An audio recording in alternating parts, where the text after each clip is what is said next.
না, মনোনয়ন জমা দিলাম। আমি সর্বশক্তিমান আল্লাহ রাব্বুল আলামিনের প্রতি শুকরিয়া জানাই।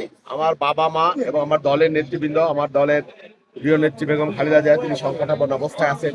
আমাদের দীর্ঘ রাজনৈতিক জীবনে ওনার স্নেহ মায়া মমতায় আমরা বড় হয়েছি, রাজনীতি করেছি। আমার ভারপ্রাপ্ত চেয়ারম্যান এবং আমার দলের সমস্ত নেতাকর্মী, সবচাইতে বেশি হলেও আমাদের এই ফরিদপুর 4 আসনের নেতৃবৃন্দ, নেতাকর্মী এবং জনসাধারণ সকলের প্রতি আমি কৃতজ্ঞতা জানাই। অনেক আগে থেকে এখানে আমরা কাজ শুরু করেছি, মানুষের অভূতপূর্ব সাড়া পেয়েছি আলহামদুলিল্লাহ। বাংলাদেশে এবং এই এলাকায় নির্বাচনের একটা আবহ, একটা উৎসবের পরিবেশ তৈরি হয়ে গেছে, যেটা বিগত দিনে কখনো ছিল না। নির্বাচন আমাদের এখানে একটা আতঙ্কের ব্যাপার হয়ে গেছিল। বর্তমানে এখানে নেতা ভোটারদের মধ্যে সেই রকমের কোনো পরিবেশ নাই। প্রত্যেকেই ভোট দেবার জন্য নিঃশঙ্কভাবে, নিঃশর্তভাবে এবং ভয় ডরহীন ভাবে উৎসবের আমাদের ভোট দেওয়ার জন্য মানুষ প্রস্তুতি এবং অভূতপূর্ব সাড়া পাচ্ছি। আমি বিজয়ের ব্যাপারে আলহামদুলিল্লাহ আল্লাহর উপর ভরসা করে বলতে পারি যে শতভাগ আশা। আমি সর্বপ্রথম আমাদের সৃষ্টিকর্তা মহান রব্বুল আলামিনের কাছে আমি কৃতজ্ঞতা জানাই।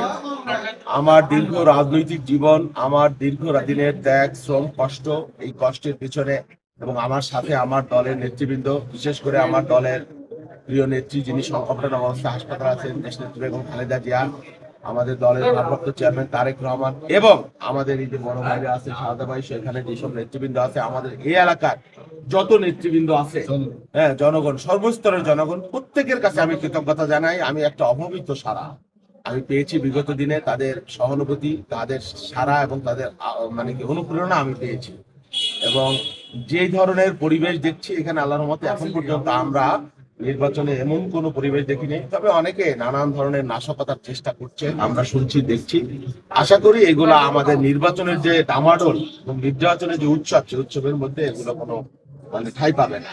এবং আমি নির্বাচনে বিজয়ের ব্যাপারে বাস্তবিক অর্থেই মানুষের যে আগ্রহ, অনুপ্রেরণা, আমি বাস্তবিক অর্থেই মানুষের মানে 100 ভাগ আশা করি, ইনশাল্লাহ 100 ভাগ আশাবাদী। আরেকটি প্রশ্ন হলো যে নির্বাচনে তো এসছেন আপনি, কেমন স্বতঃস্ফূর্ততা উপভোগ করছেন আপনি ভোটারদের মাঝে? হ্যাঁ, নির্বাচনের পরিবেশ তো একবার শুরু হয়ে গেছে গ্রামে গঞ্জে। এটা তো আসলে আমাদের নির্বাচনটা আবহমান কাল ধরে বাংলাদেশে একটা উৎসবের ব্যাপার ছিল, কিন্তু দীর্ঘদিন মানুষ নির্বাচনকে আতঙ্কগ্রস্ত হতো নির্বাচন হলে এবং ভয় পাইত। সেই পরিবেশ এখন আর নাই। গ্রামে গঞ্জে রাতে শীতের মধ্যে মানুষের মধ্যে একটা আনন্দ, একটা উচ্ছ্বাস, তারা ভোট দিতে পারবে স্বাধীনভাবে এবং মুক্ত পরিবেশে, ভয়হীন ভাবে, শঙ্কাহীন ভাবে। এটা তাদের কাছে এখন একটা উৎসবের উপলক্ষ হিসাবে পরিগণিত হচ্ছে। ধন্যবাদ। Thank you.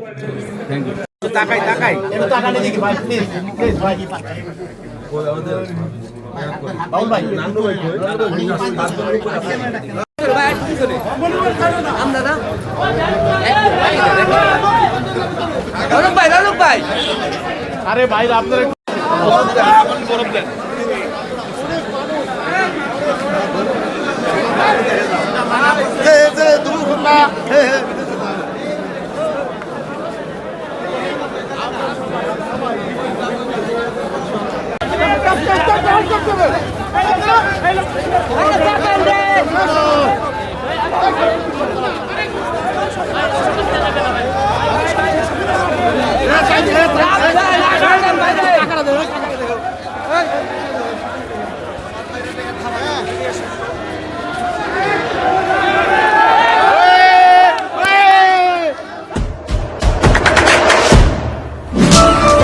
দেশে দেশে সবার সাথে দ্য নিউজ।